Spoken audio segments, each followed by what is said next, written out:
Hello everyone, welcome back to my channel. SSC की multitasking staff non technical और हवलदार की post के लिए ऑफिशियल नोटिफिकेशन रिलीज़ हो गया है और आज हम इसी नोटिफिकेशन के बारे में बात करने वाले हैं। ऑनलाइन एप्लीकेशन फॉर्म 30 जून से रिलीज़ हुए हैं और इस फॉर्म को भरने की लास्ट डेट 21 जुलाई रखी गई है। पेमेंट करने की लास्ट डेट 22 जुलाई रात 11 बजे तक रखी गई है और अगर आप ऑफलाइन मोड में पेमेंट करना चाहते हो तो चालान जनरेशन की लास्ट डेट 23 जुलाई है और चालान के थ्रू पेमेंट करने की जो लास्ट डेट है वो 24 जुलाई के दिन रखी गई है, जो भी बैंकिंग आवर्स होंगे उसके अकॉर्डिंग। बाकी एप्लीकेशन फॉर्म में करेक्शन करने के लिए जो डेट्स हैं वो 26 जुलाई से 28 जुलाई के बीच रहेगी। इन पोस्ट के लिए जो एग्ज़ाम्स है आपका कंप्यूटर बेस्ड एग्ज़ाम वो सितंबर 2023 में कंडक्ट होगा। चीज़ की बात करें जो कि हालांकि टेंटेटिव हैं, मल्टीटास्किंग स्टाफ के अप्रॉक्स 1200 यानी कि 1198 वैकेंसीज़ हैं और हवलदार की पोस्ट के लिए 360 अप्रॉक्स वैकेंसीज़ निकली हैं। हालांकि एसएससी की वेबसाइट पर एक टेंटेटिव लिस्ट है वैकेंसीज़ की, कुछ टाइम में आप वो भी देख सकते हो। मैं अभी वीडियो के दौरान आप लोगों को बता दूँगा। एज लिमिट की बात करते हैं दोस्तों, ये एज लिमिट आपकी 1 अगस्त 2023 से कंसिडर होगी। ये आपकी क्रूशल डेट है एज लिमिट की। तो एज लिमिट की बात करें 18 से 25 साल की आपकी एज लिमिट है। ये एज लिमिट मल्टीटास्किंग स्टाफ और हवलदार की पोस्ट के लिए है सीबीएन के अंदर, डिपार्टमेंट ऑफ रेवेन्यू के अंदर। और 18 से 27 साल आपकी एज है हवलदार की वैकेंसी के लिए सीबीआईसी डिपार्टमेंट के अंदर, डिपार्टमेंट ऑफ रेवेन्यू। एंड उसके अलावा एमटीएस की भी कुछ पोस्ट ऐसी हैं जिनकी एज लिमिट 18 से 27 साल रखी गई है।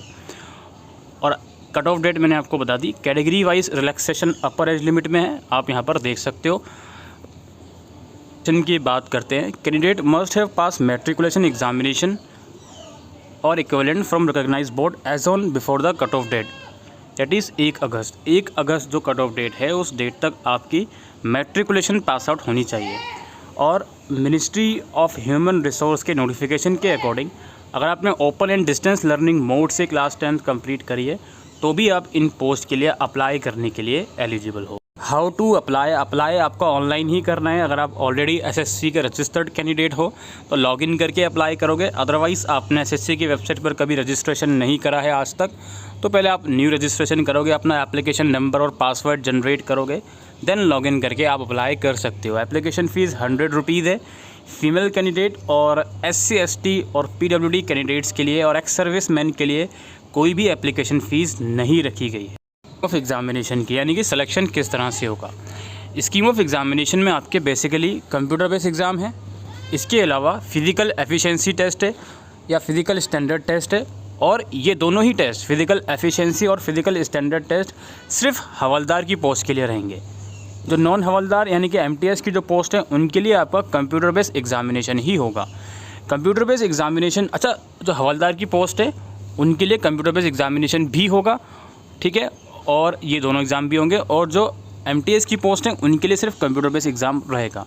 कंप्यूटर बेस्ड एग्ज़ाम आपका हिंदी, इंग्लिश और 13 अलग अलग लैंग्वेजेस में कंडक्ट होगा जो आपके सामने लिखी गई हैं।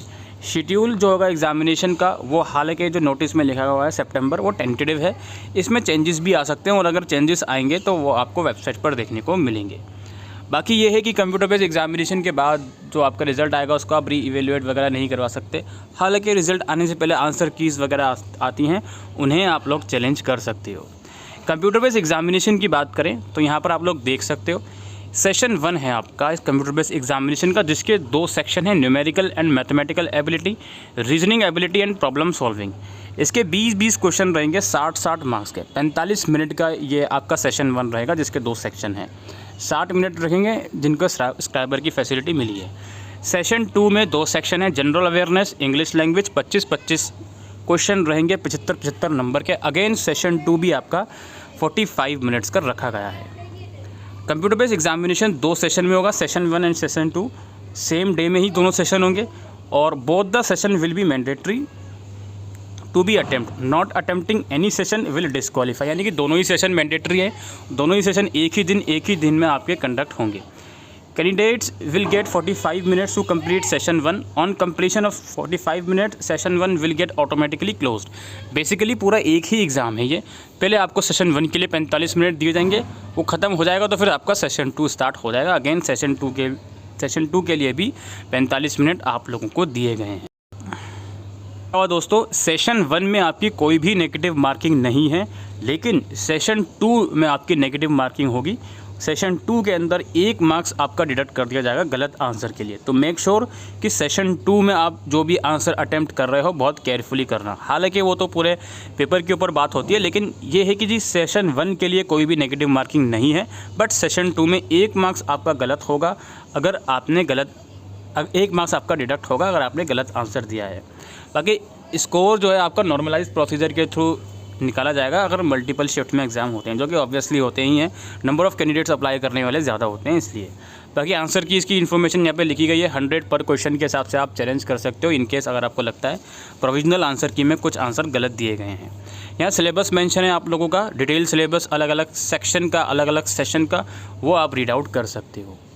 एग्ज़ाम्स की बात कर ली जो सभी को देना है, चाहे वो मल्टीटास्किंग स्टाफ हो, चाहे वो हवलदार की पोस्ट हो।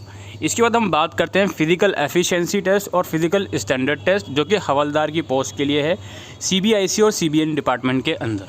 तो इसके कुछ स्टैंडर्ड्स हैं। सबसे पहले हम फिज़िकल एफिशिएंसी टेस्ट की बात करते हैं। इसमें वॉकिंग आपका 1600 मीटर होना चाहिए 15 मिनट में, और फीमेल के लिए 1 किलोमीटर होना चाहिए 20 मिनट में, राइट। इसके अलावा वुमेन के लिए एक बात लिखी गई है, अगर इस टेस्ट के दौरान यानी कि ये जो आपका फिज़िकल एफिशिएंसी टेस्ट के दौरान कोई वुमेन कैंडिडेट 12 वीक्स या उससे ज़्यादा की प्रेग्नेंट पाई गई तो उन्हें उनकी जो पोस्ट है उसको रिज़र्व रख लिया जाएगा, और उनका जब कन्फाइनमेंट पीरियड ओवर हो जाएगा तो उसके 6 हफ्ते के बाद उनका जो टेस्ट वगैरह है वो लिया जाएगा, और उनको मेडिकल जो डॉक्यूमेंट जो होते हैं वो सब चीज़ें प्रोवाइड करनी पड़ेंगी। इसके बाद बात करते हैं फ़िज़िकल स्टैंडर्ड टेस्ट की। मेल की बात करते हैं। हाइट जो है 157.5 सेंटीमीटर होना चाहिए। जो रिलैक्सेशन मिलेगा इनको 5 सेंटीमीटर का, किनको मिलेगा, ये गारवालीज, असामी और गोरखास और शेड्यूल ट्राइब के मेंबर्स को। और मेल का चेस्ट वगैरह 87 सेंटीमीटर होना चाहिए फुली एक्सपेंड करके। मिनिमम एक्सपेंशन 5 सेंटीमीटर की अलाउड है। फीमेल के लिए हाइट आपकी 152 सेंटीमीटर है और 2.5 सेंटीमीटर का रिलैक्सेशन वगैरह मिलेगा कुछ पर्टिकुलर कैंडिडेट्स को। वेट फीमेल का यहाँ पे बताया जा रहा है 48 केजी होना चाहिए। 2 केजी का रिलैक्सेशन है कुछ पर्टिकुलर कैंडिडेट्स को। इसके अलावा पीईटी और पीएसटी यानी कि जो टेस्ट है ये सीबीआईसी और सीबीएन द्वारा कंडक्ट करवाया जाएगा। अलग अलग सेंटर जो वो बनाएंगे। Candidate may be called for PET PST to any centre across the country, यानी कंट्री के अंदर कोई भी सेंटर जो बनाए जाएंगे उसमें किसी भी सेंटर में उनको इस टेस्ट के लिए बुलाया जा सकता है इनकेस वो कंप्यूटर बेस्ड एग्ज़ाम क्वालिफाई करते हैं तो। इसके अलावा दोस्तों कुछ ऐसी डिसेबिलिटीज़ हैं, कुछ फिज़िकली डिसेबल कैंडिडेट्स होते हैं जिनके लिए पीईटी और पीएसटी जो होता है वो एग्जाम्प्ट होता है, तो उसके नाम यहाँ पर लिखे गए हैं। और कुछ कैटेगरीज ऐसी होती हैं जो पर्टिकुलर चीज़ के लिए एग्जाम्प्टेड होती हैं, और कुछ ऐसा होता है जो किसी को भी एग्जाम्पशन उसके लिए नहीं मिलेगा। जैसे एच OH इनके लिए एग्जाम्पशन नहीं है। OL वालों के लिए वॉकिंग में एग्जाम्पशन है। OAL वालों के लिए वॉकिंग में एग्जाम्पशन मिल सकता है। इसी तरीके से अलग अलग फिज़िकली डिसेबल कैटेगरी के अकॉर्डिंग यहाँ पे एग्जाम्पशन लिखे हुए हैं कि स्टैंडर्ड टेस्ट या एफिशिएंसी टेस्ट में किन किन कैटेगरी को क्या क्या एग्जाम्पशन मिलेगा, और इनको अपने जो भी डॉक्यूमेंट्स वगैरह हैं वो लेके जाने होंगे अपना एग्जाम्पशन को क्लेम करने के लिए। बात करते हैं एमटीएस की बात करें तो एमटीएस के अंदर सिलेक्शन आपका कंप्यूटर बेस्ड टेस्ट के थ्रू होगा। अब इसमें भी एक यहाँ पे पॉइंट लिखा गया है कि पहले जो है आपका सेशन 1 चेक करा जाएगा सभी कैंडिडेट का। उस सेशन 1 के बेसिस पर एक कट ऑफ डिटरमाइन करेगा एसएससी, और वो जो कट ऑफ डिटरमाइन करेगा वो जो कैंडिडेट उस पर्टिकुलर कट ऑफ को क्वालिफाई करेगा, देन उसी कैंडिडेट का फिर सेशन 2 इवेलुएट करा जाएगा। Minimum qualifying marks in session 1 as well as in session 2 are these. ये मिनिमम मार्क्स हैं। अब इतने मार्क्स आ गए तो ज़रूरी नहीं है कि आप क्वालिफाई हो गए, ये जस्ट एक मिनिमम स्टैंडर्ड है, ठीक है जी। बाकी रिक्रूटमेंट एंड प्रोसेस हवलदार की पोस्ट के लिए इसमें आपका कंप्यूटर बेस्ड एग्ज़ाम भी है, और आपके जो स्टैंडर्ड टेस्ट और एफिशिएंसी टेस्ट हैं वो भी रहेंगे। अलग अलग पोस्ट के लिए अब जैसे एमटीएस की 2 कैटेगरी की पोस्ट हैं, 18 से 25 साल वाली, 18 से 27 साल वाली। तो अलग अलग age wise, state wise, union territory wise आपकी वैकेंसीज निकलेंगी, और जो MTS की पोस्ट है उसकी वैकेंसीज़ को फाइनलाइज़ करने के लिए यानी कि फाइनल स्कोर के लिए सेशन 2 का स्कोर कंसिडर करा जाएगा। याद रखिए सेशन 1 का जो स्कोर है वो एक पर्टिकुलर कट ऑफ डिसाइड करने के लिए रखा गया, सो दैट किन किन बच्चों का सेशन 2 इवेलुएट हो वो डिसाइड करा जा सके। और एक्चुअल में जो सेशन 2 के मार्क्स होंगे उसी को कंसिडर करा जाएगा आपकी मेरिट लिस्ट को बनाने के लिए। हवलदार की पोस्ट के लिए अगर मैं बात करूं, जो आपका PET और PST होगा हवलदार की पोस्ट के लिए, ये 1:5 रेशो में बुलाया जाएगा। यानी कि जो आपका कंप्यूटर बेस्ड एग्जामिनेशन रहेगा, जिसे मान लेते हैं 500 वैकेंसीज हैं, तो 2500 कैंडिडेट को PET और PST वगैरह के लिए बुलाया जाएगा।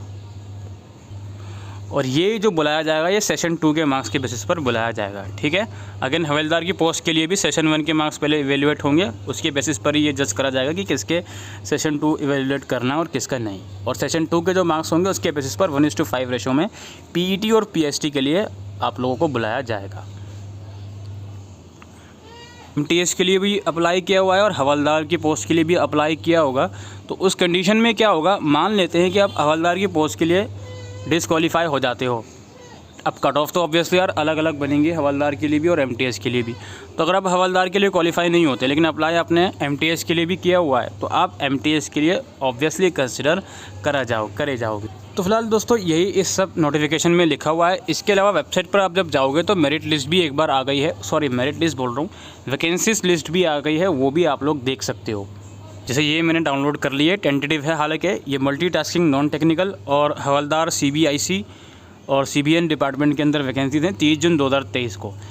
18 से 25 साल की जो क्राइटेरिया है एज लिमिट का, वो यहाँ पे रीजन लिखा हुआ है, यहाँ पे स्टेट के नाम लिखे हुए हैं, किस कैटेगरी में कितनी वैकेंसीज हैं वो लिखा हुआ है। नॉर्दर्न रीजन दिल्ली के अंदर आप लोग देख सकते हो वैकेंसीज वगैरह। इसी तरीके से central region, east region, north east और अलग अलग रीजन की जो टेंटेटिव वैकेंसीज है वो यहाँ से आप देख सकते हो। ठीक है, वेबसाइट का लिंक डिस्क्रिप्शन में है, वहीं से आपको अप्लाई करना है, वहीं से आपको नोटिफिकेशन या फिर इस टेंटेटिव नंबर ऑफ़ वैकेंसीज़ को आप लोगों को चेक करना है। फिलहाल दोस्तों आज के लिए इस वीडियो में इतना ही।